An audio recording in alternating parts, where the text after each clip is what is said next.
And so I think of the stories we're curating with our kiddos all the time. And what are those stories that they're going to continue to repeat versus the stories that we want to take traction from a longevity perspective? It really matters. Yes. Oh, absolutely. Absolutely.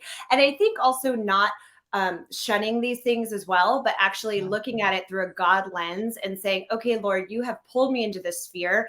And with our children, how do you, in my place in the puzzle right now, how do you want me to use my short time here on earth? What does that really look like to honor your kingdom, to honor you?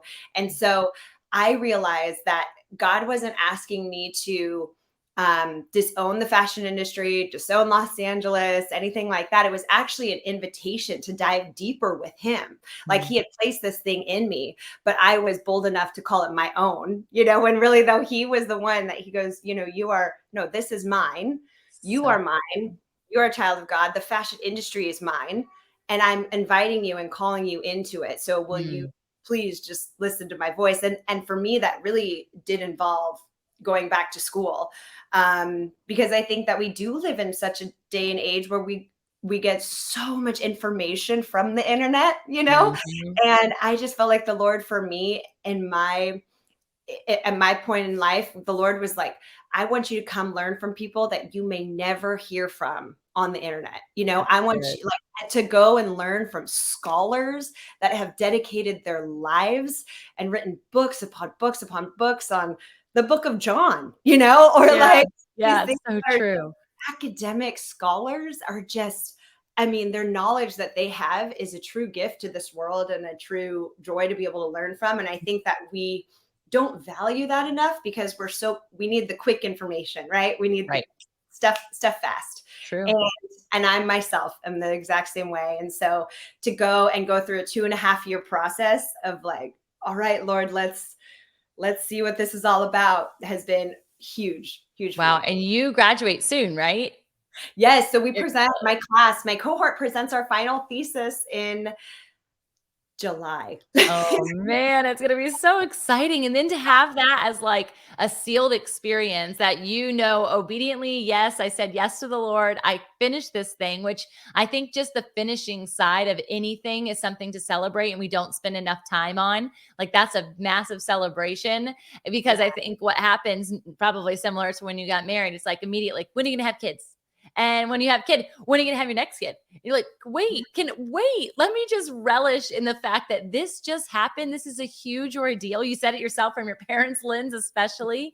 So as you're in this season, just like taking in these final steps of like, man, this is good. This was his sovereignty that allowed you, especially pregnant and all the different seasons that existed. You enrolled before you were pregnant. So you didn't even know that you were going to be at home studying, going to school. Girl, you have no idea the shock that was on my face when I took that pregnancy test. I wish that we had a more like beautiful Instagrammable moment, recorded anything. I just thought something was weird, happened to take a test, and then screamed and yelled for my husband. And that was it. Like the dogs were scared. I was scared. We all were scared. It was like, what? Oh my God. Because just some other medical things, we didn't think that it would happen.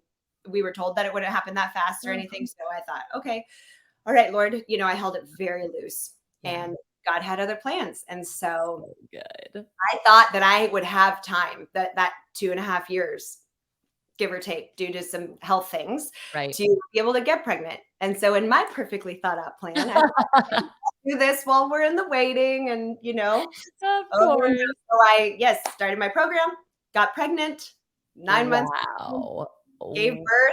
And did you have to take a beat at all when that happened? I did. My professors were really gracious with me. I think there was like one paper specifically that I got an excused from. But other than that, because I really wanted to keep up with the work. Sure. What I was learning, I really genuinely didn't want to fall behind and I didn't want to put it off because I knew that, it does not get any easier. No, it really doesn't. No, never. Yeah, not at all. I need to keep up with this momentum now. So where do you see, like, has God been revealing as far as like where this connection is going to continue? Or are you in this place of just like, let's just get one step ahead? Yes, so I am really excited for what God has been revealing. So my thesis, it has been on. So our thesis is a three-part. There's a presentation, a paper, and a project. So Okay. there's an artifact project that we do, and that is like a build out. So you could do like an app, or you could do, Cool. a program or something. And for me, my artifact, my project is going to be something that I'm dubbing the compassion closet, and that is a place where that you can't call it a retail, you can't call it a store because it's not technically a store. Nothing will be for sale. Everything Okay. will be free, but it will be merchandised and built out like it's a really high end retail boutique. Yeah. And it's basically going to be only for people that need to come in and get clothes to get off the streets onto their feet, whether that's for refugees, for victims of human trafficking, just friends that lost their way that are out on the street, because the missing component to having people get jobs again is they don't have clothes for it. They True. simply don't have clothes for it. And my mom has done a lot of work in anti-human trafficking, and so many of these women don't have clothes. They seriously Mhm. don't. And they've been told what to wear for so Right. long. And, those outfits that they're told to wear Yeah. are not outfits. And so even just to give them sweatpants to feel Yeah. more comfortable for a little while until they feel comfortable enough to put on a pair of fitted jeans again or something like Mhm. that. So meeting people where they're at, loving people through clothes, through Christ, and giving them physically what they need, both, prayer and clothes, to hopefully go back out there and give life another chance. It's so powerful. I just in the last week had an opportunity to take a mama and her 6 kids to a clothing closet here locally out of my friend's, my best friend's church.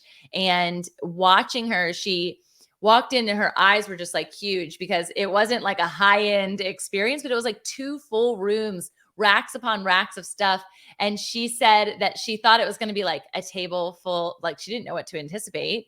And she's like, I thought it was gonna be like a table with like a couple of items or something on it. And she got bags of stuff because she had zero, and all those babies had zero. So fast forward like 5 days later, which was yesterday, I picked her up for church, and all the babies come running out. They're all wearing their new church clothes and dresses, and she's dressed to the hilts, and she's got jewelry on from this clothing closet, shoes. I mean, everything she's wearing, all the way down to the bras she has on. And Yes. I'm just like, Yeah. so thrilled for her. And she's like, Tamara, I can't even imagine what this would have felt like if I had to put on these other clothes because I wanted to come to church so bad, but Yes. this wouldn't have gone together. And so just that small example, I mean, oh my goodness.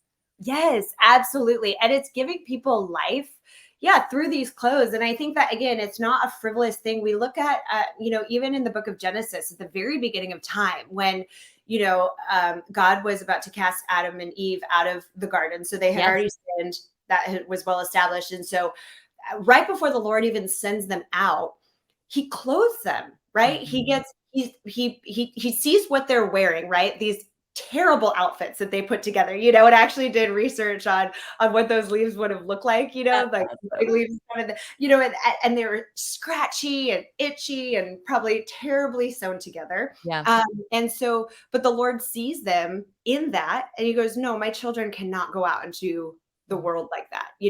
Let me, even though my heart is broken for Right. what you have done to me, I will still sew together animal skins and clothe you before I send you away. And so it's the compassion of God.